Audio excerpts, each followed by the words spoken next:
Good morning, sir. Good morning. Thank you for having us here today. The University of Port Harcourt Teaching Hospital is 45 years this year. It became 45 on the 4th of April. And the hospital, under the leadership of Professor Henry Arizu Ugoma, is celebrating the 45 years anniversary in October. And we are here today because we understand you are the founding father of the Department of Administration. So we would like to know what it was like in the beginning. Just tell us when it started, what it was like, how many years you worked, when you left, and what you think of UPTH presently and in the future. That's awesome. Thank you very, very much. My name is Tonye Aworabhi. Just as she has alluded, I spent a greater part of my life in UPTH, in the administration department. But before then, I had been employed in the Rivers State government as an administrative officer. And after some time, I was sent abroad to read hospital management.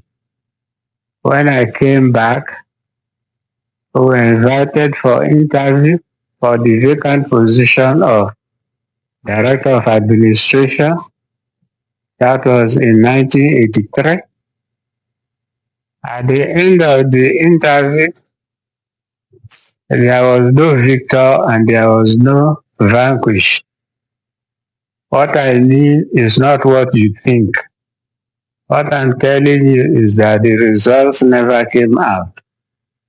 Until 1985, I had gone back to my previous administrative work, and by a strange turn of events, I was invited to go and take over as the head of administration in University of Port Harcourt Teaching Hospital. So effectively, I worked from 1985 till 2006 when I retired. You did ask about how the place was at that time. Actually, the interview I'm referring to was conducted at MOA because the hospital started its life in MOA. And then we had administrators, people like Jaja, people like Mrs. Odije, people like Osebu, Amomu, Jumbo. All those people were there helping out. But somehow, it appears the management wanted a leadership that would be stronger than they already had. So that was how I came into the scene. And the Lord helping, I used my experience as an administrator in the Rivers State Civil Service, having occupied several positions, to bring in all I know and all I could to ensure that UPTH succeeded. I don't know whether you have any other thing to ask, but before I go on, let me say something. That there has been a lot of improvement in UPTH because where you are was not where we were. We were at the General Hospital, Port Harcourt. And I must say that I walked through some of the best CMDs that anybody could come across. Maybe there's a key to that because it's something that I can share with you as fellow administrators. If you now go to a place and carry one part of your shoulder higher than the other, with I know it all attitude, you are likely to have problems with your boss. Everybody knows that the boss of the teaching hospital is CM, and then followed by the CMAC, the administrator, the director of administration. Is like, I would say that he is like, we'll be talking about these days about hard skills and soft skills.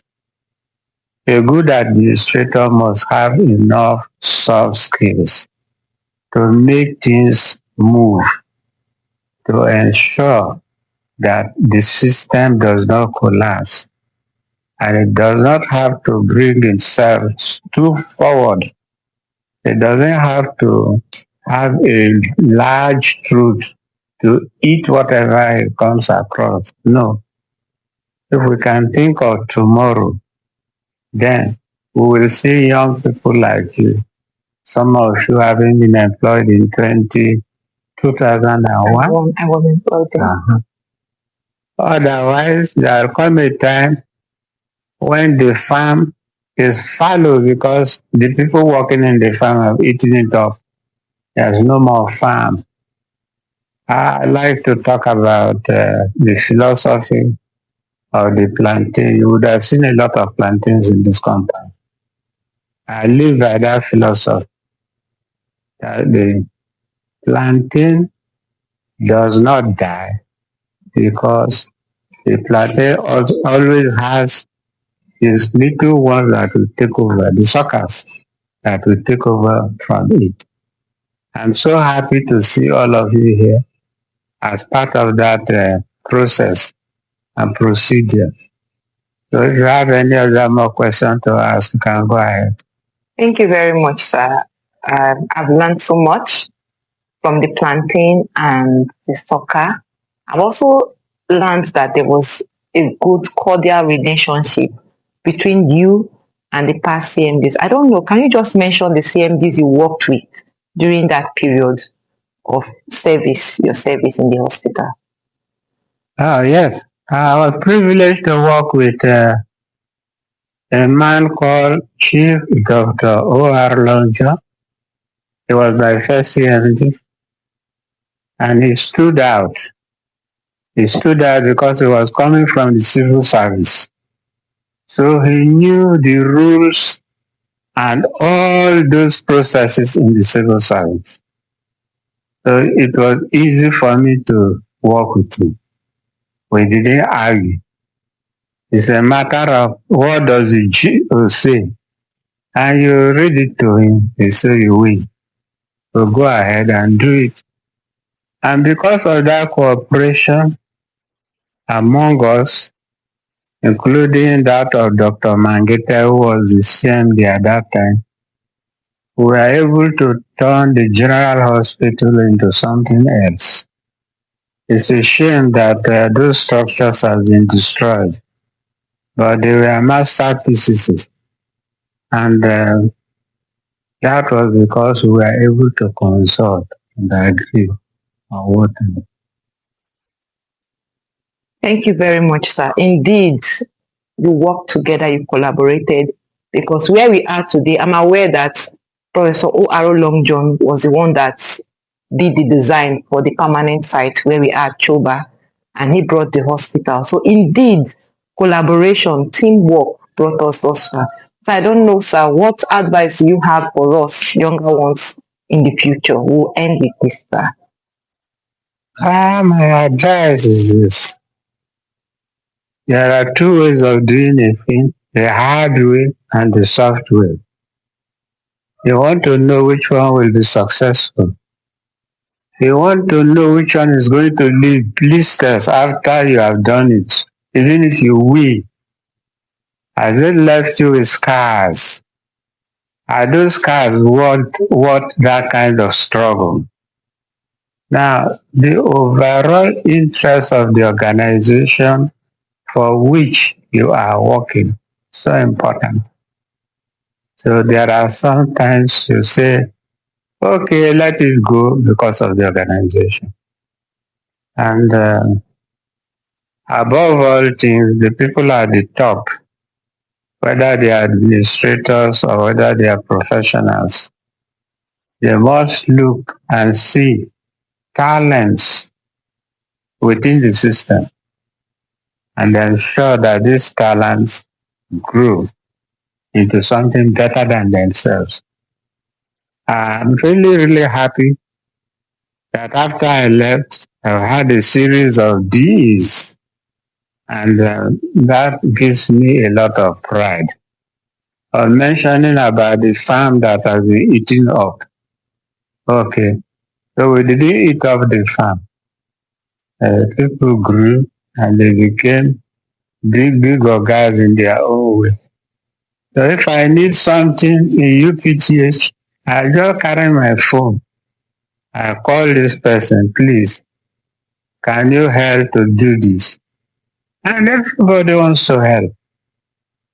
Everybody wants to help because of the cordial relationship we had developed over the years. Thank you very much, sir. So we're 45 years. We'd just like you to wish us 45 years at the hospital. It's 45 years times 2. So many will be walking with a walking stick. Well, before you go, Benny, you need to introduce your colleagues. I want to know them so that when I see them on the road, I know these are my people.